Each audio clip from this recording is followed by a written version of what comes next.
Dördüncü nəğmə. Dörd yanı dağ, özü düzən Lakedemon mahalına yetişərək Menelayın sarayına yollandılar. Şan-şöhrətli Menelayın toplanmışdı qohumları, həm oğluna, həm qızına toy edirdi öz evində. Troyada söz vermişdi halay pozan Axillesə, indi onun oğlu üçün göndərirdi öz qızını. Allahlardı o gəncləri bir-birinə qovuşduran. Adaxlının hökm etdiyi Mirmidonlar paytaxtına gəlinlə bir yola düşən at da çoxdu, gərdunə də. Spartalı Alektorun qızı idi gələn gəlin.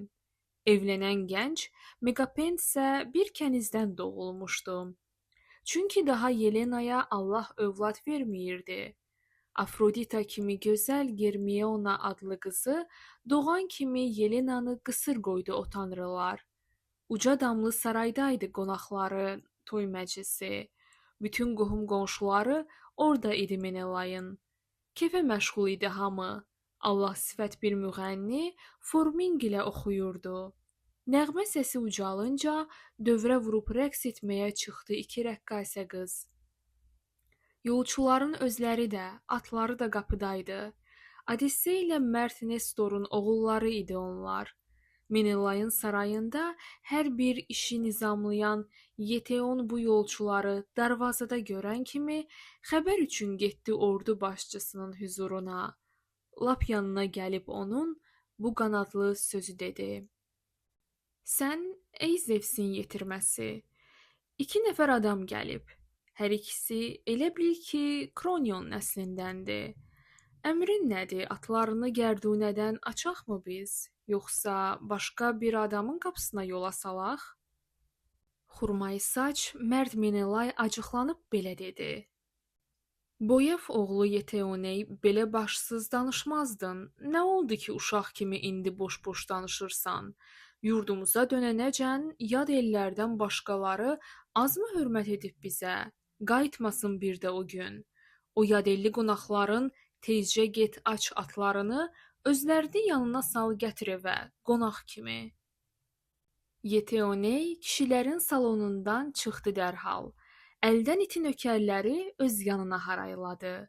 Tez açdılar gərdunədən tərə batmış köhlənləri və tövləyə apararaq bağladılar axurlara.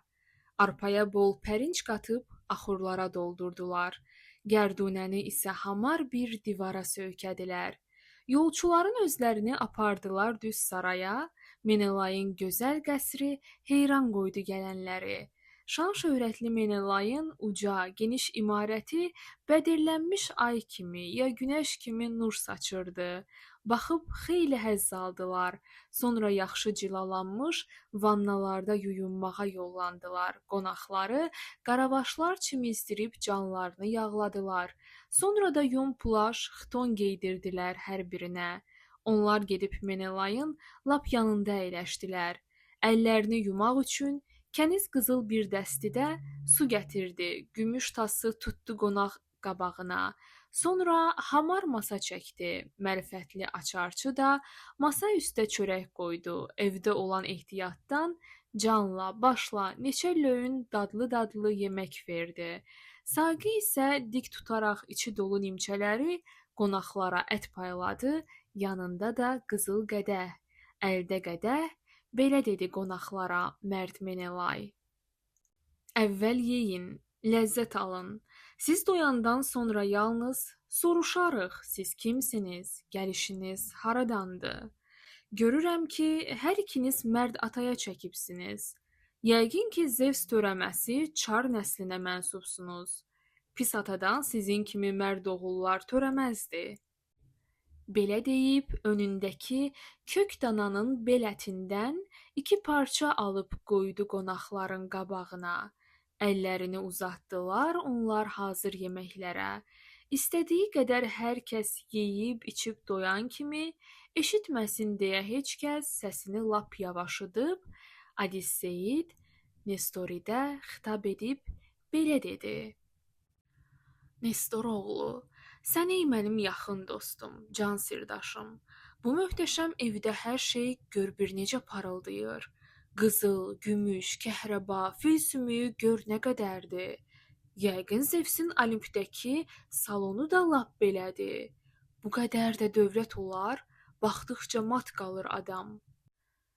Xurmayı saç Menelaya çatdı sözü Telemaxın.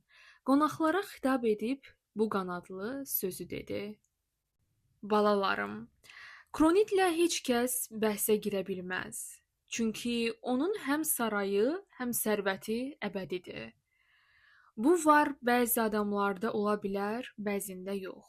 Çox ölkələr dolaşaraq, çox bəlalar çəkdimsə də, 8 ildən sonra yığıb gətirdim bu var dövləti.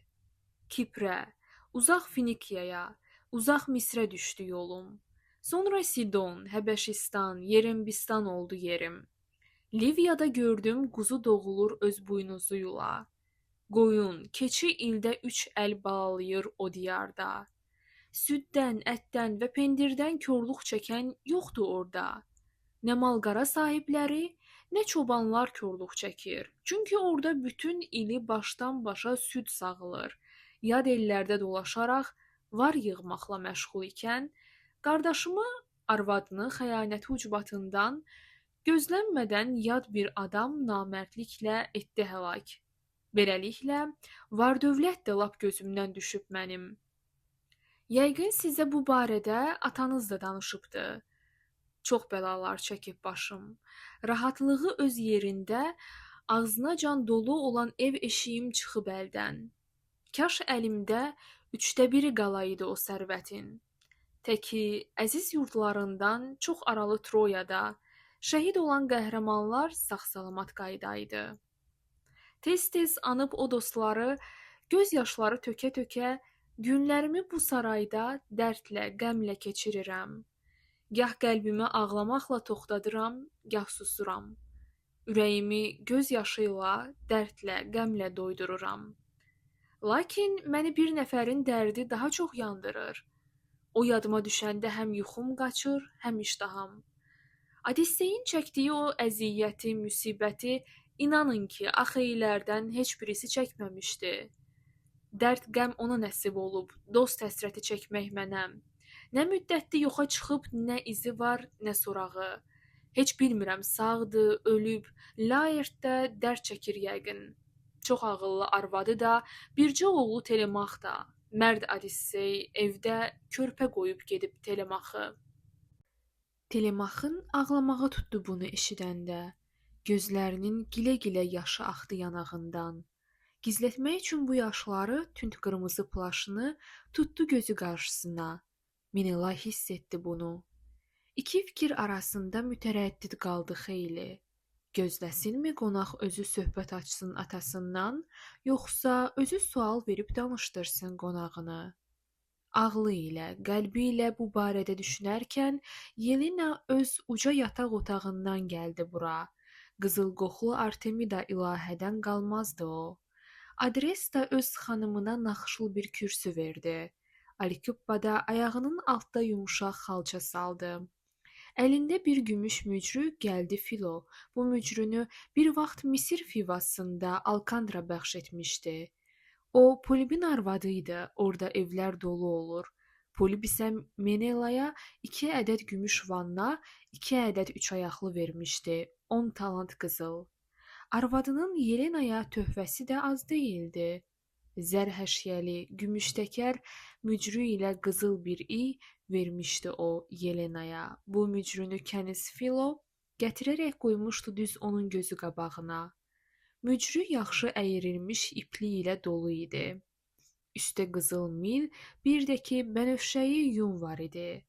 Kresloda əyləşdi o, ayağını isə kiçik bir kürsünün üstə qoydu, sual verdi öz ərinə. Sən, ey Zevsin yetirməsi Atreya oğlu Mərd Menelay, bizə gələn qonaqların kimliyini bilirsənmi? Düz çıxsa da çıxmasa da deyəcəyəm öz fikrimi. Kişilərin, arvadların arasında mən heç zaman bax belə bir bənzəyişi, oxşarlığı görməmişəm. Troyaya gedən zaman Odisseyin uşaq qoyub getdiyi o Telemaxa çox oxşuyur bax bu qonaq. Axı elilər mənim kimi utanmazın ucbatından İlyona səfər edib döyüşlərə atıldılar. Xurmayı saç Menelay isə ona belə cavab verdi: Arvad, elə mən özüm də bu barədə düşünürdüm. Odisseyin əl-ayağı elə bil ki qumda bitib. Bundakı saç qıvrımlığı, göz qaş güya onunkudur. Mən indicə qonaqlara Odisseydən danışırdım. Mənim üçün onun nələr çəkdiyini söyləyirdim. Gördüm bu gənc al-qırmızı plaşının arxasında gizlətdiyi gözlərindən gildir-gildir yaş axıdır. Nestor oğlu Pisistrat ona belə cavab verdi: Sən ey Allah törəməsi el hakimi Mərd Menelay, sən dediyin o adamın doğrudan da oğlu budur. O ağıllı, ismətlidir. Qapınızdan girən kimi qarşınızda dil-dil ötüb danışmaqdan həya edir. Bir də sənin o ilahi səsin bizi mat qoyubdu. Məşhur Gerem minicisi Nestor məni Telemaxa bələdçilik etmək üçün qoşdu. Səndən o ya sözlə, ya da işlə kömək almaq fikrindədir. Bilirsən ki, evdə başqa bir köməyi havadarı yoxsa əgər, atasını itirmişin böyük olur dərdi qəmi. Telemax da bax belədir. Atası lap çoxdan gedib. Yoxdur elə bir adamı dar gününə dayaq ola. Xurmayı saç Menelay da belə dedi Nestoridə: Ey Allahlar, doğrudanmı mənim üçün çox cəfa çəkmiş yaxın dostum əziz oğlu indi qonaq gəlib mənə? Mənsə ümid edirdim ki, asimana hay salan Zevs bizi coşqun dənizlərdən sağ-salamat keçirərsə, hamıdan çox mən onunla möhkəm dostluq eləyərəm. Argosda bir şəhər verib, orada bir ev tikdirərəm. Spartaya yaxın mənim hökmümdəki o şəhərə, o öz varı dövləti ilə oğlu ilə köçüb gələr. İtakanın xalqını da o şəhərdə yerləşdirər. Onda tez-tez görüşərik, can deyib can eşidərik. Sevib bir-birimizi, ölüm qara buludunu üstümüzə salana dək bizi heç şey ayıranmaz. Görünür ki, Allahların paxıllığı tutub buna. Axeylərdən yalnız onun yollarını bağlayıblar. Belə deyib, adamların gözlərini yaşartdı o. Ağladı Zevs törəməsi, Argiv qızı Yelena da, Telemax da, Atrey oğlu Xurmaysaç Menelay da. Axdı Nestor oğlunun da göz yaşları öz-özünə. Öz qardaşı Antiloxu yada salıb ağladı o. Eos oğlu Troyada onu həlak eləmişdi. Pisistrat anıb onu bu qanadlı sözü dedi: Atrey oğlu, adamların ağıllısı tanınırsan.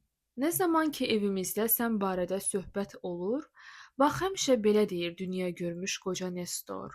Mümkündürsə eşit məni. Şam süfrəsi ətrafında qəmlənməyi xoşlamıram. Bunun üçün sabah vardır. Başına bir qəza gəlmiş, həlak olmuş bir adamı yada salıb ağlamağın əleyhinə deyiləm mən. Göz yaşları axıdaraq, saçımızı qırxdırmaqla ölənlərə hörmət, şərəf qazandıra bilərik biz. Mən də qardaş itirmişəm. Axeylərin arasında pis döyüşçü deyildi o. Yəqin sən də tanıyırsan. Mən üzünü görməmişəm. Ancaq belə deyirlər ki, onun kimi qaçan yoxmuş. Döyüşdə də qorxmaz imiş.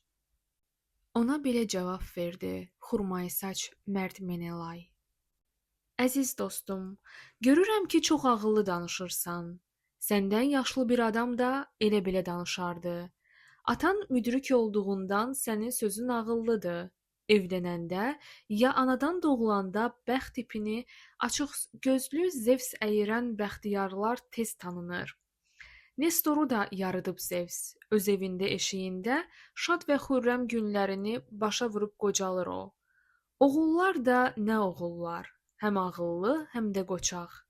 Gəlin, matəm yaşlarını başqa vaxta saxlayaq biz. Şam etməyin vaxtı çatıb.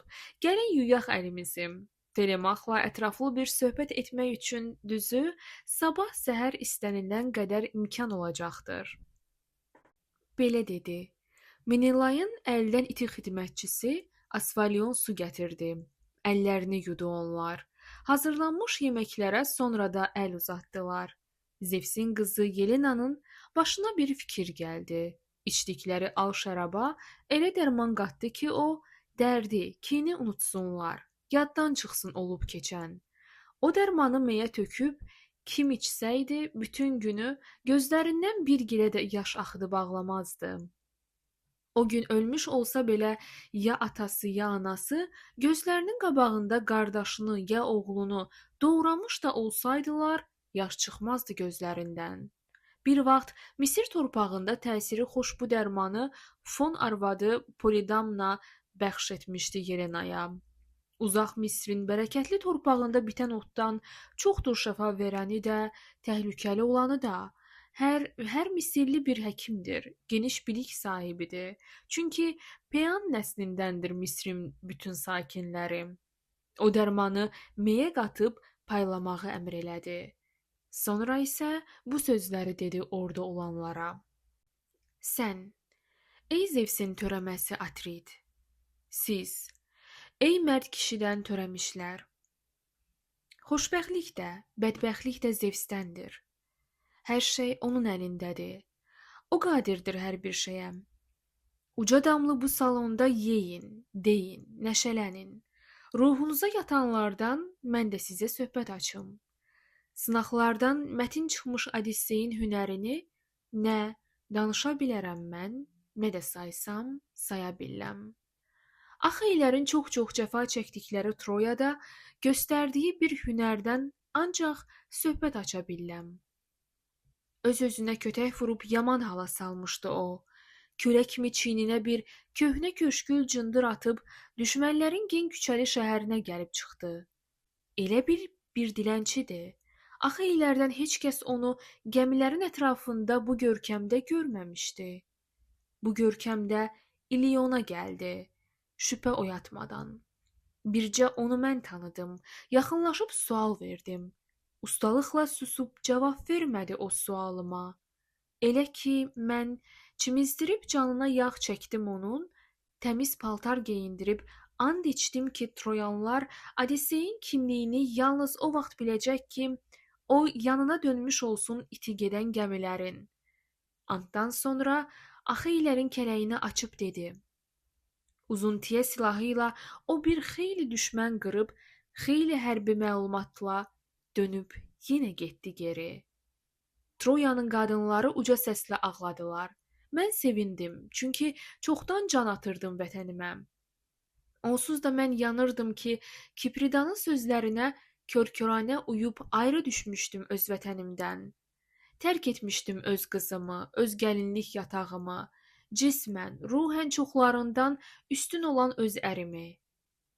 Ona belə cavab verdi xurmayı saç mərd Menelay. Arvad, olmuş əhvalatı tamam doğru danışdın sən. Çox yer gəzib, nəcib-nəcib insanlara rast gəlmişəm. Öyrənmişəm mən onların niyyətini, adətini. Sınaqlardan mətin çıxmış Odissey tək bir adama heç bir zaman, heç bir yerdə rast gəldiyim olmayıbdı. Seçmə igid Axeylərin Troyalı düşmənlərə qorxunc ölüm apardığı taxta atda Odisseyin göstərdiyi hünər kimi bir hünər də görməmişəm. Həmin ata yanaşdın sən. Yəqin bizə düşmən Allah səni ora çəkmişdi ki, Troyanlar ad qazansın.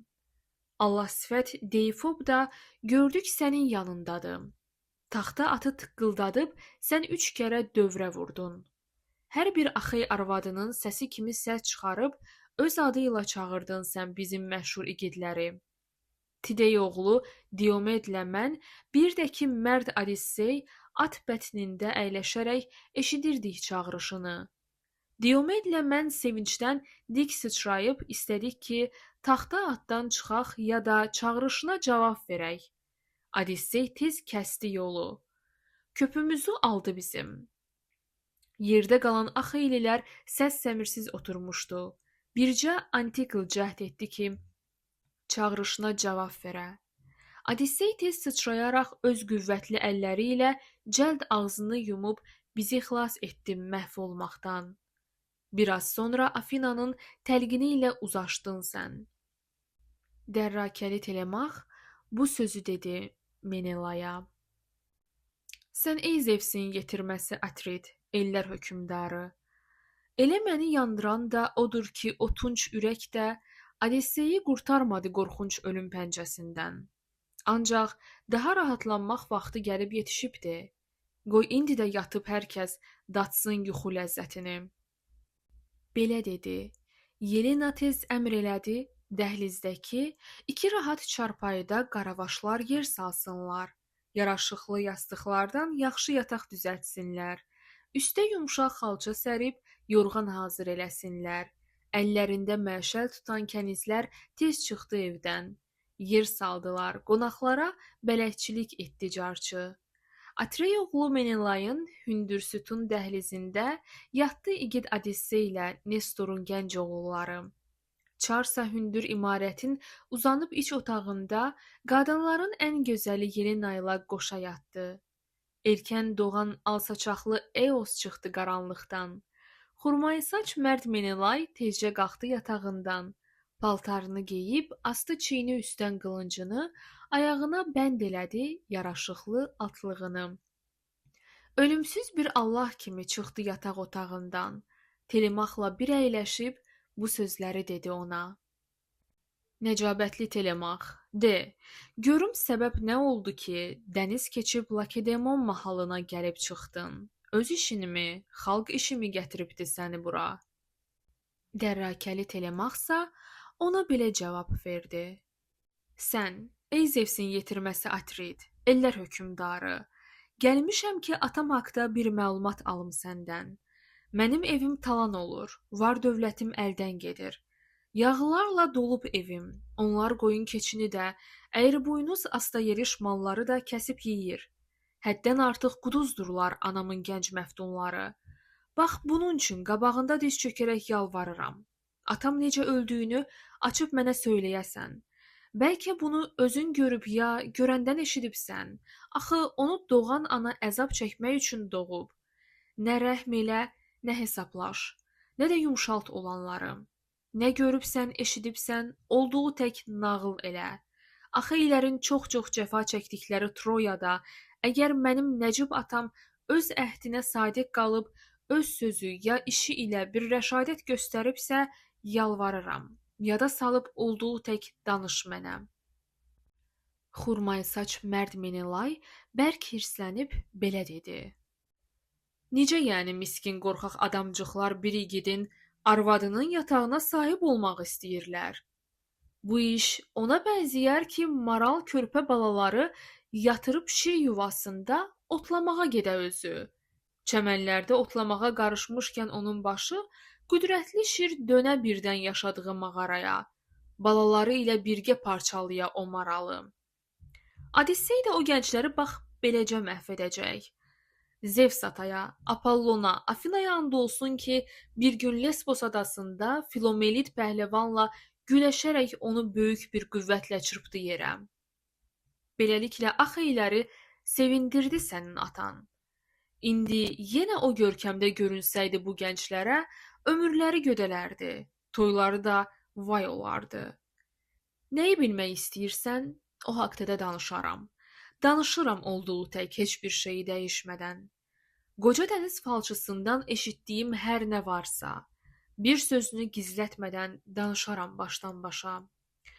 Evə yaman tələsirdim. Allahlarsa Misir elindən buraxmırdı məni, çünki 100 baş qurban kəsməmişdim. Onlara baş əyənlərdən xoş gəlir Allahların. Gür dalğalı dənizdə bir ada vardır, adı Faros. Misir ilə üzbəyüzdür. Aradakı məsafəni uca yanlı bir gəmi ilə, səmt küləyə əsən zaman bircə günə qət eləyib gedib ora çatmaq olur. Orada rahat bir liman var. Su götürmüş gəmiləri o limandan gen dənizə yola salmaq mümkün olur. Allahlar düz 20 gün məni orada ləng etdilər. Gəmiləri dalğaların qucağında yüyürtdürən səmt küləyə əsmədi ki, dənizçilər yola çıxam. Qoca dəniz Allahının protein cavan qızı Eydofeya rəhm etməmiş olsaydı əgər mənə, azuqəmiz, taqətimiz tükənərdi tamam bizim. O adada məni hər gün təkcə gəzən gördüyündən hamıdan çox mənə rəhmi gəlmişdi o ilahənin. Yoldaşlarım qarmaqlarla hər gün balıq tuturdular. Çünki aclıq tamam əldən salmasaydı hamımızı, Eydofeya yaxınlaşıb mənə bərkdən Belə dedi: "Qərib, sən ya kəm ağıllı, ya da axmaq bir adamsan. Unudaraq hər bir şeyi qəmdən ümid gözləyirsən. Adada çox ləngiyirsən. Tapmırsan bir çıxış yolu. Beləliklə dostlarında ümidsizlik yaradırsan." Belə dedi. İlahiyə mən də belə cavab verdim. Kimliyini bilməsəm də düzü nədir deyəcəyəm. Öz xoşumla ləngimirəm. Bəlkə də göy sahibləri Allahlardan hansınısa mən özümdən incitmişəm. Bari səndir. Axı hər şey məlum olur ölməzlərə. Balığı bol bu dənizlə vətənimə qayıtmağa Allahlardan hansı birim mane olub kəsir yolu? Bunu dedim. Mənə belə cavab verdi o ilahə. Ey yadelli, düzü nədir, indi açıb deyəcəyəm. Qoca dəniz hökümdarı tez-tez üzüb gəlir bura. O Misirli Proteydir. Düz danışan bir Allahdır. O bələddir Poseidonun hökmündəki hər dənizə. Deyirlər ki, atam odur. O atadan törəmişəm. Puskusunda durub onu sən keçirə bilsən ələ, gedəcəyin balığı bol dənizlərdə yolun necə olacağı haqda sənə doğru dürüst xəbər verər. Sonra, ey Zevs yetirməsi, istəsən o açıb deyər, o uzun və məşəqqətli yola çıxan gündən sənin evində nə baş veribdi, istər yaxşı, istərsə pis. Belə dedi, mənsə belə cavab verdim ilahəyə. Yox, özündür. Necə tutum o ölümsüz qocanı mən? Neyləyim ki, məni görən kimi qaçıb gizlənməsin? Axı insan ölməzlərin öhdəsindən çətin gələr. Belə dedim. Pak ilahəm mənə belə cavab verdi. Qərib, heç nə gizlətmədən sənə izah edərəm mən. Gün günorta yerinə ki çatdı göydə zefir əsər, o hər şeyi bilən qoca burulğandan çıxar üzə və dənizdən aralanıb bir çalada uzanar tez. Ətrafını alar dəniz gözəlləri su itilər. Aralanan kimi bəyaz saçlı dəniz sularından dəstə-dəstə yatışırlar protein ətrafında. Dənizlərin təkindəki üfunəti yayır onlar. Üfüq yeri qızaranda səni ora apararaq suitlər arasında sənə də yer hazırlaram. Kömək üçün gəminizdən 3 yoldaş da götürərsən. Qoy bunu da deyim ki, o qoca yaman hiyləgərdir. O əvvəlcə dolanıb su itilərini sayacaqdır. Hamısını sayıb gözdən keçirəndən sonra qoca çoban kimi düz onların arasında uzanacaq. Elə ki öz itlərinin arasında yuxuladı, yubanmadan gücünüzü göstərməyə cəhd eləyin. O nə qədər çırpınarsa qoy çırpınsın, buraxmayın. Yer üzündə gördüyünüz canlıların, cansızların görkəmində görünsə də, suya, oda çevrilsə də, siz qorxmayın, əlinizdən buraxmayın, bərk-bərk sıxın. Elə ki o düşdü yenə öz əvvəlki görkəminə, elə ki o özü xitab edib dilə gəldi, əl çəkib zor işlətməkdən ixtiyarı sərbəst burax. Ondan soruş, Allahlardan səni təqib edən kimdir? Bol balıqlı dənizlə gör necə dönmək olar evə. Belə deyib, batdı suyu aşıb daşan dənizə o. Mənsə qumlu sahildəki gəmimizə tərəf getdim. Yol uzunu həyəcandan qəlbim tir-tir əsib durdu. Elə ki mən gəlib çatdım sahildəki gəmimizə, şam yeməyi hazırladıq, düşdü axşam qaranlığı. Sonra yatdıq hay-haraylı dalğalara yaxın yerdə. Erkən doğan al saçaqlı Eos çıxdı qaranlıqdan. Allahlara yalvararaq gen dənizin sahili ilə düşdüm yola. Birdən lazım olar deyə o 3 nəfər yoldaşım da müşayiət etdi məni yol uzunu. Eydofeya baş vuraraq geniş dəniz sularına lap təzəcə soyulmuş 4 suitinin dərisini gətirdi tez bizim üçün. İstəyirdi beləliklə çaşbaş salsın atasını. Bizim üçün çala qazdı və oturub gözlədi ki, biz ona lap yaxın gələk. Bir-bir salıb o çalaya üstümüzə dəri örtdü. Ürəyimiz bulandı su itlərinin pisiyindən. Asan deyil murdar dəniz itləri ilə bir uzanmaq. Belə pusqu çəkmək bizə ağır başa gələcəkdi. Lakin bizi bu bəladan xilas etdi Eydofeya. Xoş qoxulu ambrosiya sürtdü bizim burnumuza. Bu xoş ətir yox elədi heyvanların pisiyini. Dərilərin altda bütün o səhəri başa vurduq. Suitilər dəstə-dəstə çıxıb sudan səsli küylü, dalğalardan az aralı qumsallıqda uzandılar.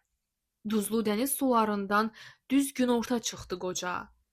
Gəzib yağlı su itləri arasında saydı bir-bir. Ürəyinə gəlmədi ki, biz pusquda dayanmışıq.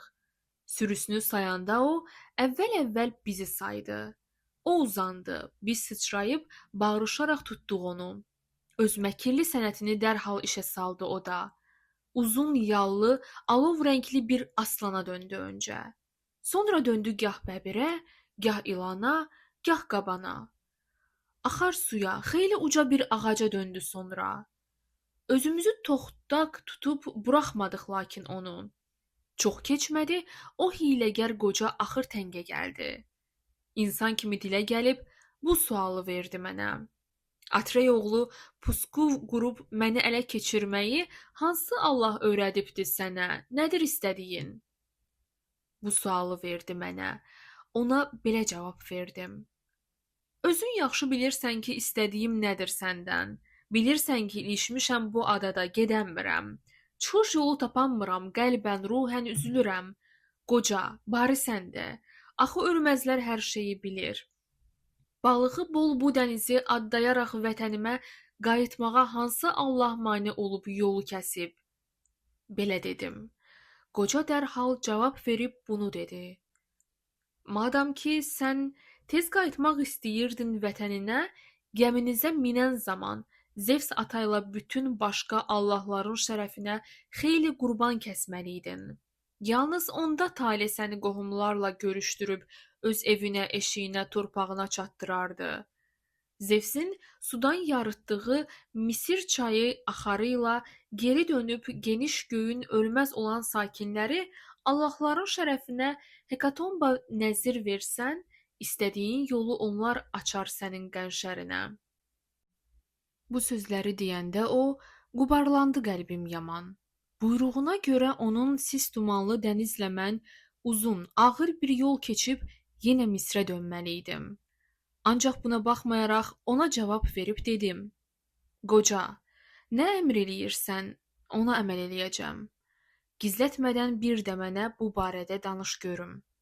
Nestorla mən Troyadan çıxan zaman orada qalan Axeylərin hamısı mı sağ-salamat dönüb evə?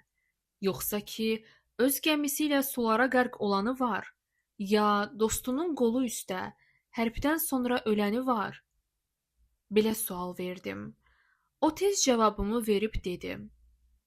Atrey oğlu, belə sual hardan düşdü de ağlına? Bilməməyin məsləhətdir. Bilsən olub keçənləri, inanmıram uzun zaman göz yaşların ara verə. Axeylərdən sağ qalan da çoxdur, ölüb itənlər də. Tunç yaraqlı Axeylərdən yolda yalnız 2 başçı həlak olub, döyüşlərdə ölənlərsə məlumundur. Bir qismi də sağdır, ancaq ləngiyir gen dənizlərdə. Oileyin oğlu Ayaks uzunavar gəmisi ilə batıb suda. Yer titrədən çarpıb girey daşlarına parçalayıb o gəmini, özünü isə xilas edib. Afinanın ondan xoşu gəlməsə də sağ qalardı. Lakin Ayaks öyünüb ki, Allahlara dəxli yoxdur. Onun özü xilas olub burulğanda boğulmaqdan. Bu həyasız qürrələnmə gedib çatıb Poseidona.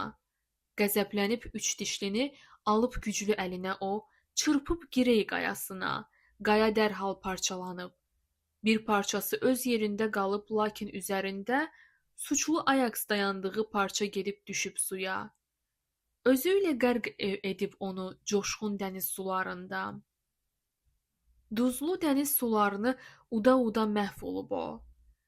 Qardaşın öz uca yanlı gəmisində Keralardan yaxasını qurtarıbdı. Onu Hera xilas edib. Lakin buna baxmayaraq Maley burnu yaxınında qopan tufan onun qara gəmisini alıb gedib. Ağır-ağır inildiyən dalğalardan keçirərək ölkənin lap ucqarına atıb. Orada bir zamanlar Fiest özü yaşayardı. İndi oğlu Egist olur. Xoşbəxtlikdən Agamemnon oradan geri qayıdıbdı. Allah yeri tərs çevirib o evinə gedib çıxıb.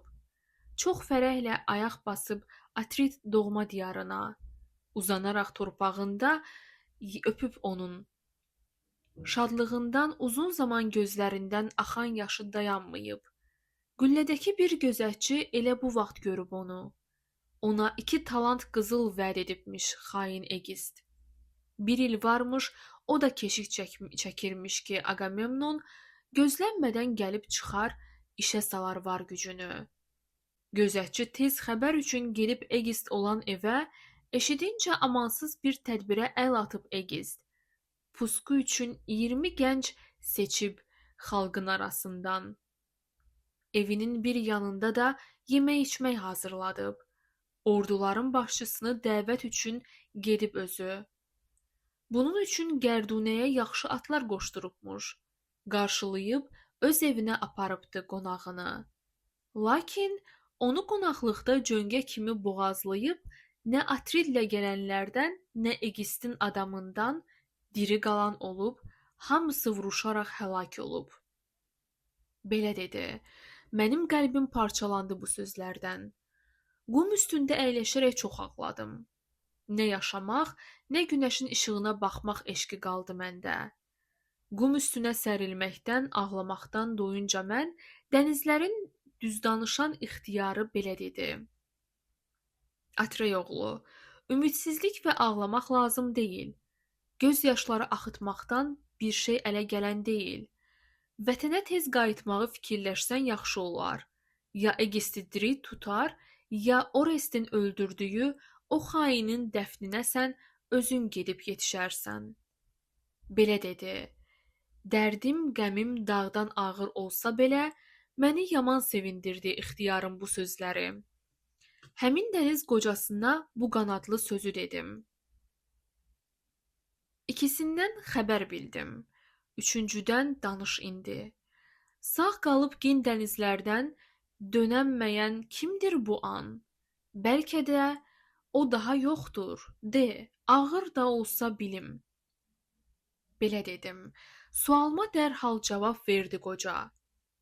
Üçüncü mərd İtakalı Laert oğlu Odisseydir. Bir adada mən gözündən yaşlar tökən gördüm onu. Orada pəri Kalipsodur onu zorla dustaq edən. Çox can atır, Odissey öz vətəninə dönə bilmir. Nə avarlı gəmisi var, nə də ki yol yoldaşları. O bunlarsız necə keçsin silsiləli dalğaları? Sənə isə Allahlar bir başqa qismət hazırlayıb. Atları bol Argosda can vermək sənə qismət deyil. Allah səni Şabalıtsaç, Radamantın yaşadığı dünyanın ən ucqar yeri Yeliseyə göndərəcək. O yerlərdə insanların güzəranı yüngül keçir. O yerlərdə nə qar yağış, nə şiddətli tufan olur. İnsanlara bir sərinlik vermək üçün orada müdam, okeandan ürək açan vıyıltılı külək əsir. Axı Zevsin kürəkəni Yelenanın ərisən sən. Bunu deyib o dənizə qərq olaraq yoxa çıxdı. Mən də həmin 3 dostumla gəmimizə tərəf getdim. Yolu gedə-gedə qəlbim həyəcanla döyünürdü.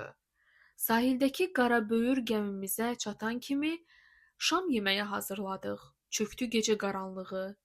Coşan dəniz kənarında uzanaraq yuxuladıq. Erkən doğan al saçaqlı Eos çıxdı qaranlıqdan. Əvvəlcə biz gəmimizi itələyib saldıq suya. Yelkənli dor ağacını sonra qoyduq o gəmiyə. Özümüz də avarların arxasına keçib bir-bir kürəkləri işə salıb çırpdıq dəniz sularına. Misir çayı axarına yaxınlaşdı gəmim yenə. Orada Zevsin şərəfinə 100 heyvanlıq qurban kəsdik. Allahların acığını soyudunca qardaşımın adı qalsın deyə məzar təpəciyi dikəltdim mən. Sonra yola düşüb üzdük. Allahlardan göndərdiyi səmt küləyi köməyi ilə gəlib çıxdıq doğma yurda. Telemax, gör indi sənə mən nə təklif eləyirəm. 11 ya 12 gün burada, mənim yanımda qal. Sonra yaxşı töhfələrlə səni yola sallam özüm. Bir gərdunə bağışlaram, üstündə də 3 yaxşı at.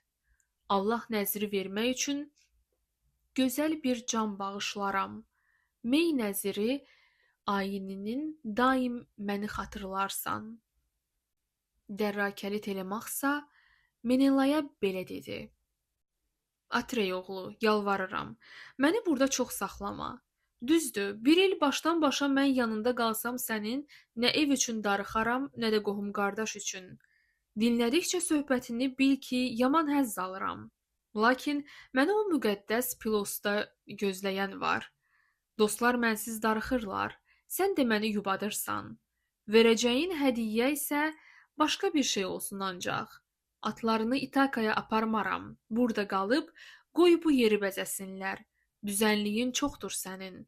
Uc-bucaqsız o düzlərdə şanagül də, xoşəmbu da, ağ arpa da, buğda ilə pərinç də bol məhsul verir. Lakin bizim İtakada nə çəmən var, nə enli yol. Atlara yox. İtakanın keçilərə çatır yemi. At sürmək üçün yararsızdır bütün dəniz adaları. Çəməndə də kasıbdırlar. İtaka lap kasıbıdır. Belə dedi. Menelay gür səsi ilə gülümsünüb, Telemaxı sığallaya-sığallaya belə dedi. Danışığım bildirir ki, oğlum, yaxşı nəsildənsən. Eybi yoxdur. Dəyişdirirəm verəcəyim töhfəni də. Öz evimdə saxladığım başqa bir şey verirəm sənə. Töhfələrin arasında qiymətlisi bil ki, odur. Verəcəyim o şey qayət yaraşıqlı kraterdir. Özü tükmə gümüşdəndir. Ağzı qızıl haşiyəli. O, Hefestin əl işidir. Onu Sidon hökümdarı Nəcib Fedin bağışlayıb. Yurdumuza qaydanda hamıya xoş üz göstərdi. Krateri onda verib. Telemaxla mərd Menelay belə söhbət edirdilər. Evə daxil oldu hamı. Çar onları gözləyirdi. Ortalığa əla meylə qoyun əti gətirdilər. Arvadları ərlərinə bol çörək də yollamışdı. Hamı Atrit sarayında nahar hazır etmədəydi. Penelova məftunları Odisseyin həyətində hər gün adət etdikləri oyunlarla məşğuldular. Geniş həyət meydanında nizə və disk atırdılar. Allah sifət Antinoyla Yevrimaxsa əyləşmişdi. Daha güclü nəsildəndir Antinoyda, Yevrimaxda. Froninin oğlu Noemon yanaşıb o başçılara Antinoya üz tutaraq ona belə sual verdi. Antinoy, de, Telemaxın Qumlu Pilos adasından haçan geri dönməyindən bir xəbərin varmı sənin? Gəmimi o məndən alıb getdi. İndi Elidaya gedəsiyəm. Gəmim yoxdur. Orada yanı daydayçalı, düz 12 madyan atım, xeyli vəhşi qatırım var. Minmək üçün xam atlarda biri mənə gərək olub. Eşidincə bunu onlar diksindilər. Telemaxın Nestorgilə getməyini çünki güman etmirdilər. Sanırdılar sürülərə baş çəkməyə gedib kəndə. Yevpeyt oğlu Antinoy bu sözü dedi Noemona. Düzünü de, haçan gedib? Yoldaşları kimdir onun? İtakadan yığıb yoxsa evindəki işçilərdir? Ya da ki öz qullarıdır? Bu əlindən gələr onun. Sən bunu da danış görüm, yaxşı-yaxşı bilim məndə. Böyrü qara gəmini o qol zoruna aldı səndən, yoxsa təkid etdiyindən öz xoşunla verdin ona?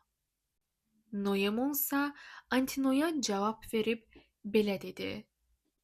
Öz xoşumla verdim. Əgər başqası da olsaydı, başı buna bəla çəkmiş bir adamın xahişini inanmıram rədd edəydi. Onun səfər yoldaşları İtakanın bizdən sonra adlı sanlı gəncləridir. Başçıları mentor idi ya da mentor görkəminə düşmüş olan bir Allahdır. Təəccüblü bax budur ki, Allah sifət mentoru mən dünən səhər burada gördüm. Halbuki gənc yolçularla bir gəmidə getmişdi o. Noemon bu sözü deyib dönüb getdi evlərinə. Başçıların bu sözlərdən döyündü mərd ürəkləri. Yarışları dayandırıb əyləşdilər, cavanlar da Yevpeytoğlu Antinoy hirs alovunda yana-yana cavanlara xitab etdi. Kin didirdi ürəyini. Gözlərindən qəzəb odu yağa-yağa belə dedi: İş pis gedir. Telemaxın bu həyasız hərəkəti bizə baha oturacaq. Bunu hardan biləydik biz? Bizdən heç nə soruşmamış öz başına çıxıb gedib, gəmi tapıb, cəmaatın arasından yoldaş seçib. Gələcəkdə başımıza iş açacaq. Zevs atamız, boya başa yetişməmiş canını tez alsın onun. İti gedən gəmi verin, 20 də yoldaş verin. İtaka Zam boğazında pusku qurub gözlətləyə, dönüb geri qaydanda tez yolunu kəsək onun.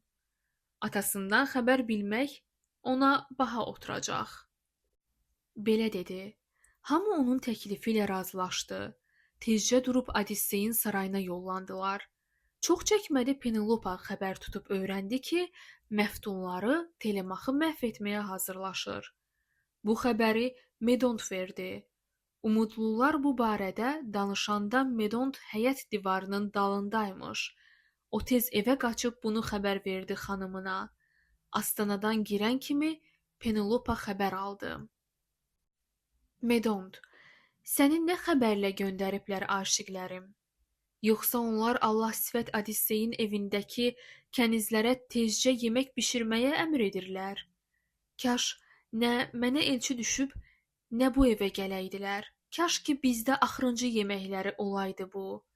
Ah, sırtıqlar, gör nə tez-tez gəlib oğlum Telemaxın varını yox edirsiniz. Güya uşaq yaşlarında atanız heç söz açmayıb Allah sifət Odisseydən, onun sizin atalara elədiyi hörmətlərdən, nə dili, nə əməli ilə o heç kəsi incitməzdi. Allah sifət hakimlərin bax belə bir şakəri var. Bir adamdan xoşu gəlməz, o birini əzizləyər. Odissey isə ömrü boyu bir adamı incitməyib. Sizdə olan bədxahlığı amma bütün ailəm bilir. Keçmişdəki yaxşılığa qiymət verən deyilsiniz. Çox ağıllı fikirlərlə zəngin Medont ona dedi. Xanım, dərdkən bir bununla bitsəydi nə vardı ki? İndi də qətl hazırlayır nikah tələb eləyənlər. Kaş yerinə yetirməyə qoymasın bu tədbiri Zevs. İstəyirlər Telemaxı qaydanda öldürələr. O, müqəddəs Lakedemon bir də Pilos diyarına gedibdir ki, atasının barəsində xəbər bilsin. Çariçanın bu xəbərdən əsti dizi, əsti qəlbi. Xeyli müddət nə danışa bildi, nə də səsi çıxdı. Birdən-birə gözlərinin yaşı axdı yanağından. Xeyli sonra toxtuyaraq Medonta bu sözü dedi. Qasid, hara getdi oğlum? Onu səfər eləməyə vadar edən nədir, Medont? Suda atı əvəz edən bir gəmiyə əyləşərək niyə çapdı dalğalarda? Bəlkə oğlum istəyir ki, xalq unutsun onu tamam. Çox ağıllı fikirlərlə zəngin Medont cavab verdi. Deyənmərəm, Allahlardan birisi mi təlqin etdi? Öz qəlbimi çəkdi onu qumlu Pilos diyarına. Getdi bilsin dönəsidir atası ya ötüb gedib. Bunu deyib Odisseyin otağından keçib getdi. Penelopa çox sarsıldı. Salondakı kürsülərdən heç birinin üzərinə oturmaq da istəmədi. Xanım yataq otağının qapısında əyləşərək qərq oldu qəm dəryasına. İstər cavan, istər qoca. Nə qədər ki kəniz vardı evdə, tamam ağlaşdılar. Ağlayaraq kənizlərə belə dedi Penelopa. Əzizlərim, qulaq asın. Yaşıdlarım arasında Kronion yalnız məni belə dərdə düçar edib. Əvvəl mənim şir ürəkli nəcib ərim tələf olub, çox igidlik göstərmişdi o danaylar arasında. Həm Argosa yayılmışdı şöhrəti, həm Elladaya. İndi əziz oğlumu da bir qasırğa alıb gedib. Heç bilmirəm hara atıb, getdiyini bilməmişəm. Əclafsınız. Yəqin bundan xəbəriniz vardı sizin. O, sahilə gedib qara gəmisinə əyləşəndə necə olub heç biriniz gəlib məni oyatmayıb? Onun getmək niyyətini mən o zaman bilsəydim, ya qoymazdım ayağını ata evdən dışarıya, ya da mənim meyitimin üstdən keçib gedərdi o. Tez çağırın, qoy yanıma gəlsin mənim qoca Dolly. Atam nökər verib onu ər evinə gələndə mən. Bağ-bağçaya, ağaclara keşik çəkir indi qoca. İstəyirəm o. Layertə gedib desin əhvalatı. Layertin və Layert oğlu Allah sifət Odisseyin nəslini məhv edənlərə qarşı bəlkə çarə bilir, bəlkə çıxıb cəmaata deyəcəkdir əhvalatı. Xanıma üz tutub daya Yevrikleya belə dedi. Əziz qızım, istəyirsən öldür məni öz əlinlə, istəyirsən salamat qoy, düzü nədir deyəcəyəm. Mən bilirdim. Yolu üçün şərabı da, çörəyi də o əmr etdi, mən gətirdim. Amma mənə ant verdi ki, 12 gün susum ya da başqasından eşidərək məndən xəbər alsan əgər, onda açıb deyim bunu. O qorxurdu, sən ağlayıb soldurasan amalını. Gör indi mən nə deyirəm. Get çim, təmiz paltar geyin. Kənizlərlə üst qatdakı otağına qalx. Orada Zevsin qızı Afinaya dua elə. Çünki bir o, əziz oğlun Telemaxı ölümdən hifz edə bilər. Qocanınsa bir dərdini ikilətmə. Çünki Allah Arkeziyad övladına o qədər də nifrət etmir. Bu nəsildən hansı isə uca damlı bir saraya, bərəkətli tarlalara axır sahib olacaqdır. Bu sözlərlə xanımına toxtaq verib kiritdi o. Penelopa gedib çimdi, sonra təmiz paltar geydi. Üst qatdakı otağına qalxdı neçə kənizi ilə.